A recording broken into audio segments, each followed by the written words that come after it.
Infelizmente, a partir desse mês, a economia brasileira vai ser penalizada em mais de 15 bilhões de reais por ano por causa de tarifas comerciais injustas sobre as nossas exportações. Mas espera aí, você acha que eu estou falando do tarifaço americano? Lê do engano. Eu estou falando do tarifaço chinês contra o nosso agro.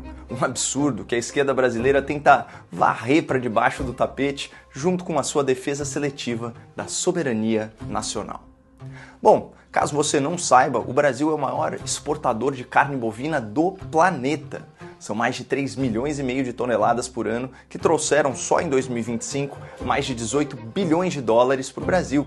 Uma receita fundamental para o saldo positivo da nossa balança comercial, que fortalece a nossa moeda e ajuda a controlar a inflação. E metade de toda essa carne brasileira vai para a China, um mercado que nas últimas décadas aumentou 10 vezes a sua demanda por proteína animal. Ocorre que no final do ano passado, o Partido Comunista Chinês impôs cotas às importações de carne, limitando a compra de carne brasileira a 1,1 milhão de toneladas. Parece muita coisa, mas só em 2025 nós exportamos cerca de 1,7 milhão de toneladas de carne para a China. Ou seja, do dia para a noite, nossos maiores compradores decidiram, numa canetada, reduzir em 1/3 nossa participação no maior mercado consumidor do mundo. Quem insistir em comprar carne brasileira, além da cota estipulada pelo governo, vai arcar com 67% de tarifas comerciais, 12% sendo a tarifa padrão e 55% sendo a sobretaxa aplicável além da cota. É óbvio que isso virtualmente inviabiliza a concorrência e vai tirar a carne brasileira do prato do chinês nesse segundo semestre. Vamos combinar que 67% de tarifa contra o nosso agro, vindo do nosso principal parceiro comercial, é um escândalo muito maior que os 25% do tarifaço do Trump. Até porque os americanos publicaram uma lista com mais de 2.000 itens que estão isentos dessa sobretaxa, incluindo carnes, pescados, café, citros, frutas, minerais. Isso, na prática, levou a uma alíquota média efetiva na casa de 14%. E o que eu quero dizer com isso? O tarifaço do Trump dificulta, mas ele não inviabiliza a exportação para os Estados Unidos. Mas o tarifaço chinês impossibilita que a carne brasileira seja competitiva no seu maior mercado, de quem nós somos mais dependentes. Em outras palavras, a China impôs um prejuízo ao Brasil muito maior que os Estados Unidos. Mas por algum motivo, o Lula só critica Trump e Marco Rubio, mas poupa Xi Jinping e o Partido Comunista Chinês. Por que será? Olha, essencialmente é por questões ideológicas e de narrativa.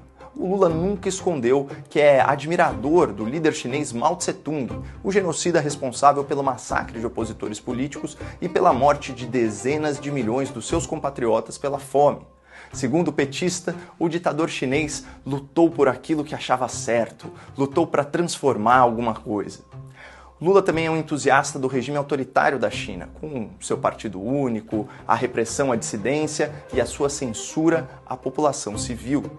Tanto que recentemente anunciou que solicitou ao presidente chinês ajuda para regular as redes sociais brasileiras e limitar a liberdade de expressão na internet. Mas eu fiz questão de conversar com o presidente Xi Jinping sobre a necessidade da gente ter uma pessoa para discutir essa questão, sabe, do que se fazer na regulação e no tratamento dessas empresas de aplicativo.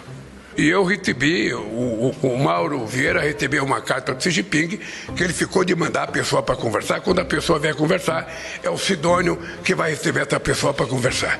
E nós queremos apressar a regulamentação. Lula, que já disse se sentir orgulhoso quando é chamado de comunista, não critica publicamente as pretensões imperialistas e militares da China, no Tibete, em Taiwan ou no Mar do Sul. O petista também nunca deu um pio sobre o aumento da influência chinesa por meio de acordos de dependência econômica e de infraestrutura, uma estratégia de Beijing para cooptar o apoio de governos de países pobres ou em desenvolvimento, especialmente na África, no Sudeste Asiático, no Caribe e aqui na América Latina. Por outro lado, segundo Lula, é Donald Trump quem se comporta como imperador do mundo. A diferença é que, ao contrário do Xi Jinping, o Trump governa porque foi eleito por um povo livre. Ele responde a um congresso em que existe oposição política e ele é fiscalizado por um poder judiciário independente. E no caso das tarifas comerciais impostas ao Brasil pelos Estados Unidos e pela China, o Lula exibe esse mesmo duplo padrão e essa mesma indignação seletiva. O Lula ofende Trump publicamente, fala em ataque à soberania, no caso do tarifaço americano de 25%. Mas ele não abre o bico para criticar a ditadura chinesa e seu tarifaço de 67% sobre o agro brasileiro.